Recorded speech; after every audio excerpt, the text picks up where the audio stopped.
All right, check it. We're about to connect three spots you probably never thought had anything to do with each other: the barbershop, a university lab, and your future.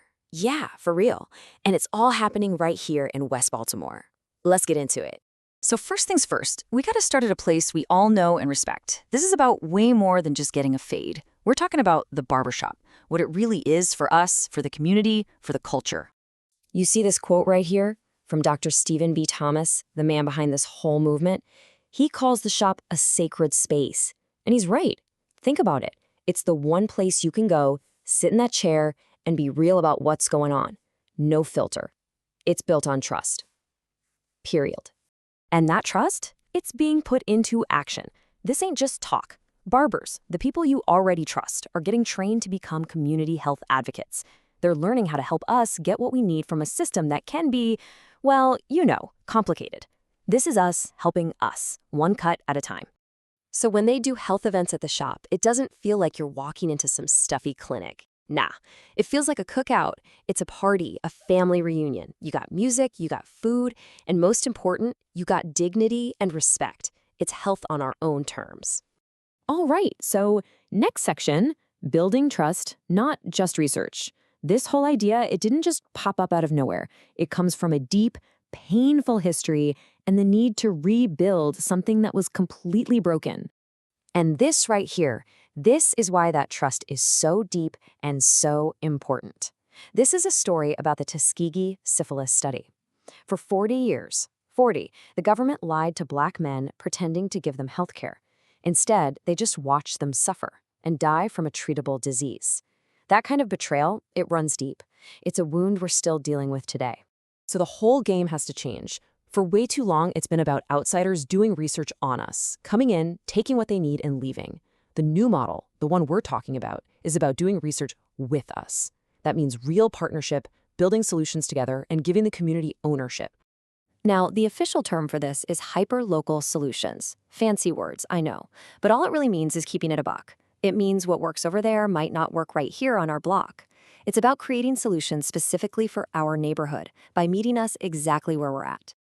So here's the playbook, It's 3 simple steps. 1, you gotta lift up the real leaders in the community. The barbers, the pastors, the coaches, they're the real experts. 2, you build everything together. No more outsiders telling us what's good for us. And 3, and this is key, you gotta be in it for the long run. Trust ain't built overnight. Okay, so let's bring it all the way home. This isn't just some idea in a book. This is real. This is happening right now, right here in West Baltimore. And this is Ground Zero, the West Baltimore Innovation and Design Studio. It's at the PS 103 Thurgood Marshall Amenity Center, a historic landmark in our neighborhood, named after a legend. This space is being transformed into a place where we get to design the future of our own community. Okay, so this is what's really happening out of that spot. This is the menu for real. You see all this stuff, but I want you to look at that 4th one, Continuity Infrastructure Pilot for 21-21-7 Youth. I know, that sounds like a whole bunch of nothing, but break it all the way down, that just means a program built specifically for you, for the young heads in the 21-217. It's about making sure there's a real system to look out for you, health-wise, from right now through when you're grown, so nobody gets lost in the shuffle. They are literally building this with you in mind. But here's where the story takes a turn. All this work, more than a decade of building, of earning trust, of creating programs for us, it's all in danger of disappearing. This is the number. $500,000. That's what's needed. And it's not even to start something new. It's one-time funding, just to save everything that's already been built over the last 10+ years. So you gotta be asking, why? Where'd the money go? Well, the federal funding got pulled back. And here's why.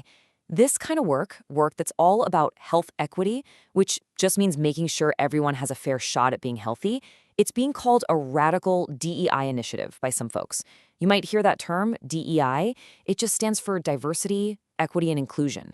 But the whole idea has become a political thing, a target. And the result? The money that supports the very work that helps our communities is on the chopping block. So what's really on the line here? It's not just a number on a page. It's that whole network of barbers and stylists built over 15 years. It's our spot, our foothold in West Baltimore at PS 103. It's the chance for young people to get trained in a new way of thinking about health. But most of all, it's the relationships, the trust. all of that could collapse. Which brings us to the last and maybe the most important question. What's the future of health? What does all this really mean for us, for our future? Look, let's keep it 100. This is way bigger than just one program. This is about a whole new way of doing things, a new model for healthcare that isn't just done to us, but is built with us and by us. It's a future built on dignity, on respect, and on the power that we have right here in our own community to save our own lives. So we'll end with this thought right here. We've seen it takes over a decade to build back trust once it's been shattered. We've also seen how fast it can all be put at risk. So the real question for all of us is, how do we protect it? How do we make sure that trust, once we've earned it, is something that lasts?